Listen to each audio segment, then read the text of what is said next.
Hello students, आज की class में आपका स्वागत है। आज अपन पढ़ेंगे कक्षा 10वीं गणित का पहला अध्याय प्रश्नावली 1.1 नई किताब के अनुसार, जो न्यू बुक आई है इस बार, उसके अनुसार अपन पढ़ा रहे हैं। तो पहला उदाहरण है आपका कि संख्याओं 4 की घात n पर विचार कीजिए जहां n एक प्राकृतिक संख्या है। जांच कीजिए कि क्या n का कोई ऐसा मान है जिसके लिए 4 की घात n अंक 0 पर समाप्त होता है। आपको ये बताना है कि ये जो 4 की घात n है, 4 की घात n ये 0 पर समाप्त हो, जहाँ पर n क्या है, एक प्राकृतिक संख्या है। तो जहाँ n एक प्राकृतिक संख्या है, जब प्राकृतिक संख्या है तो n बराबर हो जाएगा 1, 2, 3, 4 डैश ऐसा अनंत तक जाएगा। ठीक है। प्रश्न को हल करने से पहले मैं थोड़ा सा इसको समझाऊंगा, है ना, एक्सप्लेन करूंगा, जिससे इसमें लॉजिक क्या है वो आप लोगों को पता चल जाएगा। इसकी एक सबसे पहले परिभाषा है कि यदि किसी भी संख्या के अभाज्य गुणनखंड, है ना, ये आपको बस जानना है, सवाल में हल में नहीं लिखना है। यदि किसी भी संख्या के अभाज्य गुणनखंड में 2 और 5 उपस्थित हो तो वह संख्या 0 पर समाप्त होती है। ठीक है ना। कहने का मतलब ये है कि 4 की घात n है, वो 0 पर जब समाप्त होगी जब उसके गुणनखंड क्या होंगे, ये 2 और 5 यदि हैं तो वो 0 पर समाप्त हो जाएगी। ठीक है। तो 0 पर समाप्त होने के लिए जैसे अपन यदि इसकी बात करें तो n का मान क्या है, 1, 2, 3, 4 अनंत तक। यदि इसको ले लें कि 4 की घात यहाँ पर 4 की घात 1 बराबर तो 4 आ जाएगा, 4 की घात 2 बराबर तो हम 16 लिख देंगे, 4 की घात 3 बराबर तो 64 लिख देंगे। है ऐसा हो अपन अनंत संख्या लिख सकते हैं और लिख के जानेंगे कि वो 0 पर समाप्त होती है कि नहीं, है ना।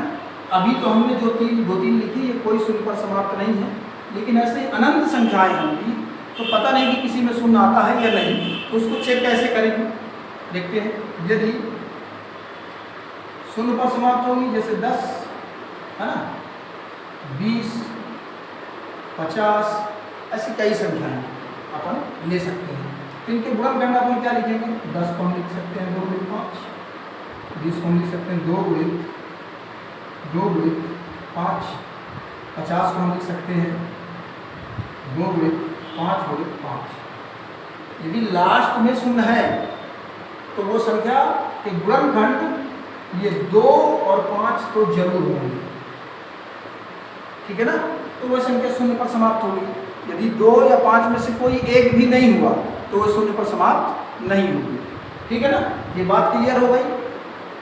ये सब आपको हल में नहीं लिखना है, हल हम यहाँ पर करेंगे। 4 की घात n एक प्राकृतिक संख्या है, अपन को दिया है, जो प्राकृतिक संख्या है तो हम उसको ऐसा लिख सकते हैं, n बराबर 1, 2, 3, 4।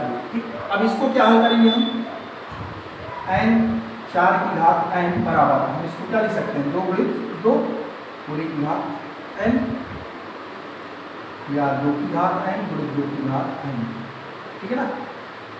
हमने 2 का गुणनखंड किया, ऐसा आप चाहें तो कर सकते हैं।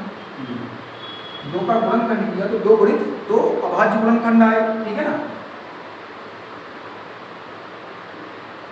अब देखते हैं, हमने यहाँ पर बताया है वह 0 पर जब समाप्त होगी जब उसके गुणनखंड क्या होंगे, 2 और 5। अब इसमें देखेंगे हम तो 2 तो है लेकिन 5 नहीं है, तो थोड़ा सा इसके नीचे हम थ्योरी लिखेंगे, अभाज्य गुणनखंड, अभाज्य गुणनखंड में 5 उपस्थित नहीं है ना। अतः 4 की घात n, अतः 4 की घात n संख्या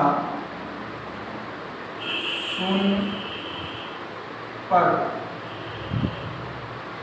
समाप्त नहीं होगी।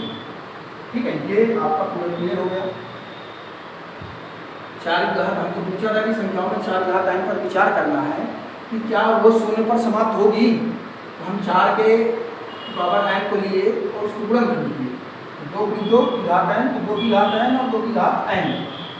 अब जब 4 का हमने गुणनखंड किया तो क्या आया है, 2 × 2 आया है, उसमें कहीं पर 5 नहीं आया। और हमने ये समझाया था आपको साइड में कि किसी भी संख्या के अभाज्य गुणनखंड में यदि 2 या 5 आए तो वह संख्या शून्य पर समाप्त होगी।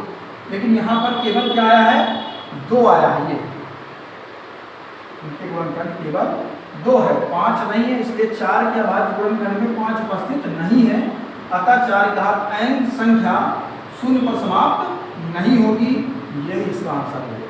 ठीक है, तो ये इसका छोटा सा लॉजिक था। आपको ये सब प्रश्न में नहीं हल करना है, प्रश्न में आपको केवल इतना हल करना है।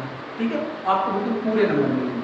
ठीक, ये आपका उदाहरण नंबर 1 हुआ। ओके, पहले उदाहरण नंबर 2 बहुत सरल कह रहा है कि संख्याओं 6 और 20 के अभाज्य गुणनखंड विधि से HCF और LCM याद कीजिए, है ना।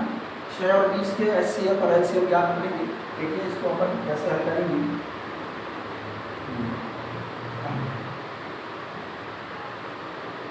6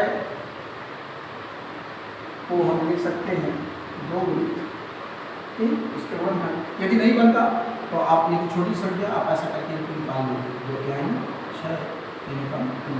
इस तरह 20 का भी निकाल लेंगे हम, तो 2 कम 2 0 लगा दिए, फिर 2 कम 6 10, फिर 5 का 20 का क्या हो जाएगा आपके पास 2 × 5। ठीक है, या चलिए आगे लिखूंगा। ये इसके गुणनखंड निकाले, हमको इसका HCF निकालना है। पहले बोला ना HCF को हिंदी में महत्तम समापवर्तक कहते हैं। इसका फुल फॉर्म होता है हाईएस्ट कॉमन फैक्टर। ठीक है, तो थोड़ा इसको एक लाइन और बढ़ा सकते हैं अपन। ये 2 के ऊपर 2 बार लिखा हुआ है, तो 2 की घात लगा दें, 5। ठीक है ना। जब HCF निकालते हैं तो ये देखते हैं अपन कि दोनों जगह पर क्या है, ये 2 यहाँ पर ये है और 2 यहाँ पर। ठीक है ना, जो दोनों जगह पर होगा वो उसका HCF होगा। तो क्या अपने पास 2 दोनों जगह पर घनिष्ठ है, और उस यहाँ पर कुछ नहीं तो 1 की घात है और यहाँ पर 2 की घात, तो उसकी न्यूनतम घात मिलती है 1। 2 के ऊपर 1 की घात मतलब 2, तो इसका HCF क्या आ जाएगा 2। ठीक है ना, क्लियर, कोई दिक्कत तो नहीं। अब हम इसी प्रकार इसका LCM निकालेंगे। LCM ये होता है लघुत्तम समापवर्तक, अंग्रेजी में इसका फुल फॉर्म है लोएस्ट कॉमन मल्टीपल। ठीक, अब जब लघुत्तम निकालते हैं तो थोड़ा इसको बहुत अच्छे से देखिएगा। लघुत्तम जब निकालते हैं तो ये 2 हैं, इनके ये गुणनखंड हैं, तो दोनों के गुणनखंडों को लिख लेते हैं हम। यहाँ पर क्या है 2, अभाज्य गुणनखंड 3, यहाँ पर 2 और 5, तो 2 × 3 × 5 है ना। इसका अभाज्य गुणनखंड केवल इतने ही हैं। ठीक है, अब जब लघुत्तम लिखते हैं तो दोनों के दोनों गुणनखंड लिख लेते हैं, लेकिन उनमें देखते हैं कि अधिकतम घात किनकी है। तो इसमें देखेंगे कि 2 में अधिकतम घात देखिए, यहाँ पर 1 है, यहाँ पर 2 है, तो हम ये वाला लिखेंगे। 3 तो सिंगल अकेला था और 5 भी आपका अकेला। ठीक है ना, इनका आपस में गुणा कर देंगे तो 2 दूनी 4 3 12 5 6 7। ठीक है, तो ये इसका क्या आ गया LCM, ये भी आंसर हुआ, ये इसका HCF आ गया। थोड़ा सा इसको समझने की बात है, अपन चाहे तो इसमें थोड़ी सा एक लाइन की इसकी परिभाषा जो है, लेकिन M की जो गुणनखंड उभयनिष्ठ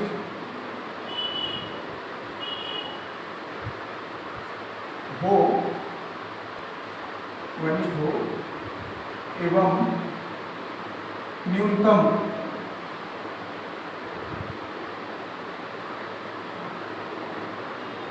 घात, ठीक है ना। ये दो और ये दो उभयनिष्ठ था, लेकिन इसकी न्यूनतम घात 1 थी, इसलिए इसका महत्तम सफलता यानी कि HCF 2 आया। इसी प्रकार अपन थोड़ा इसमें क्या करेंगे, हम सभी गुणनखंड ले लेंगे। देखिए क्या अपन कि सभी गुणनखंड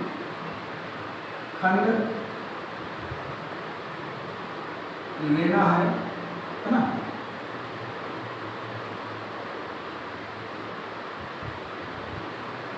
एवं अधिकतम घात ले ली। बिल्कुल छोटा सा सवाल, बहुत सरल था, लेकिन उसको ऐसे सिस्टम से, ये आपको लिखना नहीं है, मैंने जानकारी के लिए आपको बताया है। कई बार बच्चे कंफ्यूज हो जाते हैं कि महत्तम में क्या लिखते हैं, अधिकतम घात लिखते हैं कि न्यूनतम घात लिखते हैं, लघुत्तम में क्या लिखते हैं। तो ये हमने बताया कि जो गुणनखंड उभयनिष्ठ हो एवं घात उसकी न्यूनतम हो वो HCF होता है, और सभी गुणनखंड लेना है। LCM में हमने बताया ना कि दोनों, इसके 6 के भी दोनों पूरे ले लिए और 20 के भी पूरे ले लिए, लेकिन जो उसकी घातें जो हैं वो न्यूनतम होंगी, ठीक है ना। तो इस तरीके से आपका उदाहरण नंबर 2 भी पूरा होगा। आइए अब देखते हैं अपन उदाहरण नंबर 3।